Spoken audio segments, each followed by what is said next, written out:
गौराईच्या फराळासाठी आज आपण रव्यापासून खमंग आणि खुसखुशीत असे शंकरपाळे करणार आहोत। अजिबात मैदा न वापरता परफेक्ट प्रमाण याच टिप्स फॉलो करून जर तुम्ही बनवलात तर हे पहा, अगदी बिस्किटासारखे खुसखुशीत शंकरपाळे तयार होतात आणि खायलाही खूप छान लागतात।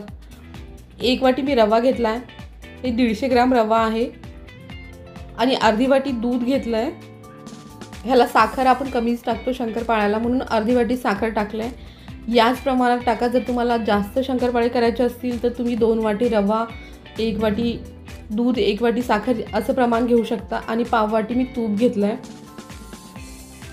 हे सगळं छान मिक्स करून घ्यायचं आणि ह्याला गरम असतानाच, हलकं गरम असतानाच रव्यामध्ये आपल्याला मिक्स करून टाकायचं आहे। संपूर्ण 1 वाटी जे मिश्रण होतं ते संपूर्ण रव्यामध्ये टाकून घ्यायचं आहे। हलकं आपण मिक्स करून घेऊया, म्हणजे गाठी नाही होणार। राहिलेलं अर्धी वाटी मिश्रण रव्यामध्ये टाकून घ्यायचं आहे। ह्याला छान मिक्स करून घेऊया। हे पहा, पीठ असं पातळसर झालं आहे। याला एक 10 ते 15 मिनटं असं झाकून ठेवायचं आहे। 10 मिनटानंतर हे पहा, रव्याने पूर्ण शोषून घेतला आणि रवा छान फुलला आहे। पीठ मिक्स करून घेताना हे पहा, पातळसर पीठ झालं आहे। आता याच्यामध्ये 1 वाटी गव्हाचं पीठ टाकायचं आहे। साधारण 1.5 वाटी गव्हाचं पीठ आपल्याला लागेल। रवा बारीक किंवा जाड असेल त्यानुसार आपल्याला गव्हाचं पीठ लागेल। जेवढं गव्हाचं पीठ मावेल त्यानुसार आपल्याला याच्यात पीठ टाकून घ्यायचं आहे। घट्टसर पीठ बनवायचं आहे। खूप जास्त घट्ट बनवलं तर शंकरपाळे कडक होतील आणि खूप पातळ बनवलं पीठ तर शंकरपाळे तेल शोषून घेतील, जसं आपण दशम्यांसाठी वगैरे बनवतो। घट्टसर पीठ तसं बनवायचं आहे। 1 चमचाभर मी वरतून तूप टाकलं आहे, म्हणजे छान पीठ मऊसर होईल। आता हे पहा, इतकं घट्ट किंवा पातळ जसं तुम्हाला कळेल त्यानुसार मी तुम्हाला दाखवते आहे।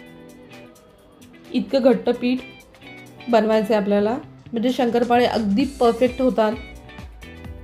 हे तेलामध्ये वितळतही नाहीत आणि खायलाही खुसखुशीत होतात। पूर्ण पोळी लाटून घेतल्यानंतर हलकं तूप लावून घ्या आणि ह्याची चौकोनी अशी घडी करून घ्यायची आहे, म्हणजे अजून छान लेयर येतील शंकरपाळ्याला। आता ही चौकोनीच पोळी आपल्याला लाटून घ्यायची आहे, म्हणजे एक्स्ट्रा पीठ वाया जात नाही। संपूर्ण आपल्याला कट करून घेता येईल छान।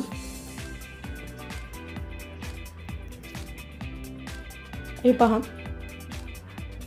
मी पोळी लाटून घेतली आहे आणि मी पातळ केली आहे। तुम्ही जर जाड किंवा मोठे शंकरपाळे घ्यायचे असतील त्यानुसार तुम्ही लाटू शकता। थोडंसं हलकं जाड घेतलं तर अजून छान खुसखुशीत आणि मोठे फुललेले शंकरपाळे तयार होतात।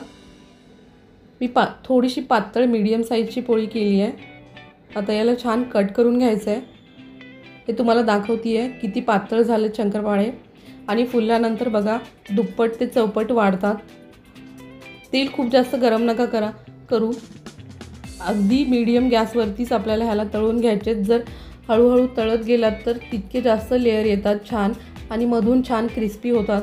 हे पहा, या संपूर्ण टिप्स फॉलो करून जर तुम्ही शंकरपाळे असेच बनवले तर अगदी परफेक्ट शंकरपाळे बनतात। रव्याचे सुद्धा खुसखुशीत होतात आणि भरपूर दिवस टिकतात। हे पहा, त्याला तळताना छान लेयर येतात मधून। आता याला खूप जास्त तळायचे नाही, कारण आपण जेव्हा शंकरपाळे प्लेटमध्ये काढतो त्याच्यानंतरही याचा रंग बदलतो। त्यामुळे या स्टेजला आता शंकरपाळे काढून घ्या। आणि आता व्हिडिओ आवडल्यास लाईक, शेअर, सबस्क्राईब करायला विसरू नका। थँक्यू।